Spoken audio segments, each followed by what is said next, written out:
नमस्कार दोस्तों, मैं राकेश कुमार आज फिर एक हास्य कविता के साथ हूँ। पत्नी के साथ झगड़ा। देखो, पत्नी से तो आज तक कोई नहीं जीत सका है, लेकिन कर भी क्या सकते हो। पत्नी को तो सब झेलते हैं, हम झेलते हैं, आप झेलते हैं, कोई नहीं। चलिए कविता सुनते हैं और मज़े लेते हैं। कविता लिखी है शैल चतुर्वेदी, कवि थे, उन्होंने कविता लिखी है। बहुत मज़ेदार कविता है, आइए सुनते हैं। एक दिन मामला यूँ बिगड़ा कि हमारी घरवाली से हो गया हमारा झगड़ा।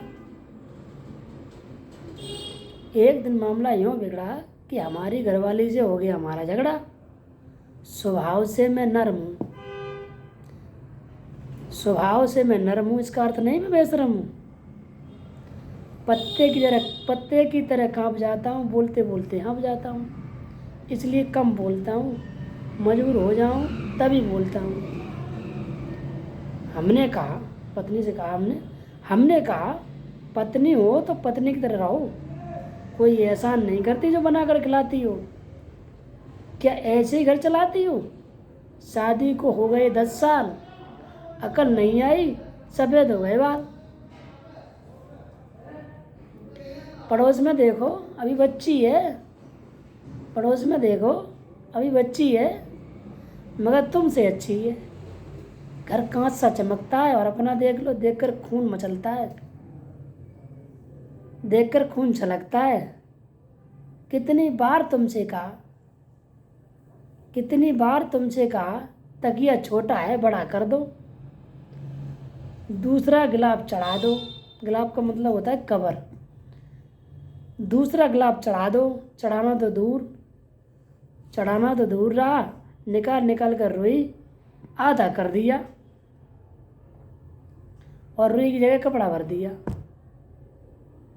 मैंने तुमसे कितनी बार कहा है कि चीज़ें संभाल कर रखा करो। उस दिन नहीं मिला तो नहीं मिला, कितना खोजा और रूमाल की जगह पैंट से निकल आया मोजा। वो तो किसी ने शक नहीं किया, क्योंकि हमने खट से नाक पर रख लिया।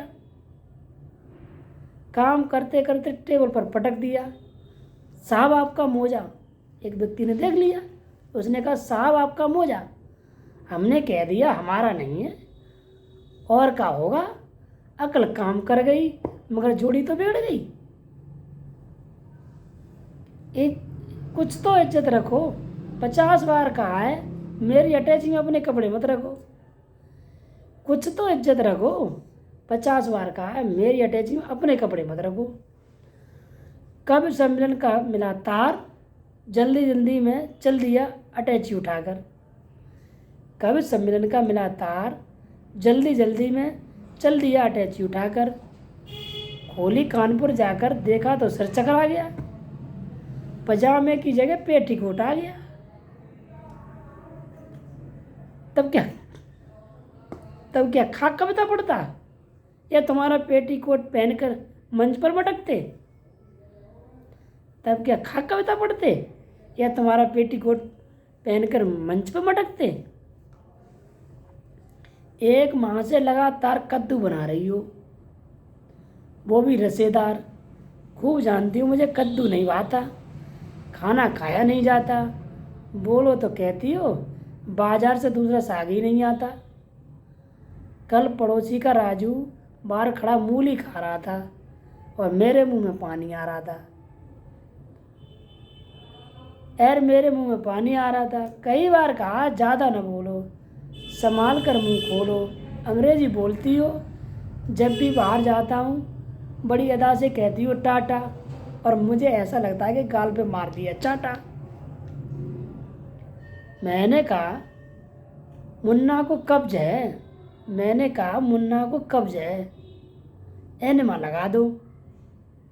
तो डॉक्टर बोली डेनिमा लगा दो। वो तो गनीमत है कि डॉक्टर होशियार था, नीम हकीम होता तो बेड़ा ही पार था। वैसे ही घर में जगह नहीं, एक पिल्ला उठा लाई, पाव भर दूध बढ़ा दिया, कुत्ते का दिमाग चढ़ा दिया। तारीफ करती हो मूछ की, उससे तुलना करती हो हमारी पूंछ की। तंग आकर हमने भी कटवा दी, मर्दों की रही सही निशानी भी मिटवा दी। वो दिन याद करो जब घूंघट काटती थी, वो दिन याद करो जब घूंघट काटती थी 2 बीत का। अब फुग्गी बनाती हो कि फीते का। पहले 2.5 गज में 1 बनता था, अब 2 ब्लाउजों के लिए लगता है 1 मीटर। आधी पीठ खुली रहती है, मैं देख नहीं सकता और दुनिया ताकती है। मायके जाती हो तो आने का नाम नहीं लेती। मायके जाती हो तो आने का नाम नहीं लेती। लेने जाओ तो माँ बाप से किराए के दाम भी नहीं लेती। कपड़े बाल बच्चों के लिए सिलवा कर ले जाती हो।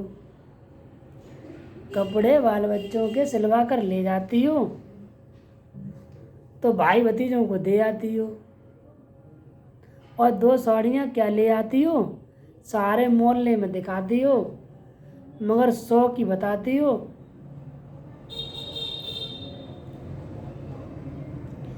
कपड़े बाल बच्चों के लिए सिलवा कर ले जाती हो तो भाई भतीजों को दे आती हो। 2 साड़ियाँ क्या ले आती हो, सारे मोहल्ले को दिखाती हो। साड़ी होती है 50 की, मगर 100 की बताती हो। हम समझ जाते हैं तो हमें आग दिखाती हो। हम जो भी जी में आया बक रहे थे और बच्चे खिड़कियों से उलझ रहे थे। हमने सोचा कि बर्तन धो रही हो। मुन्ना से पूछा तो बोला सो रही है। हमने पूछा कब से, वो बोला जब आप चिल्ला रहे हैं तब से।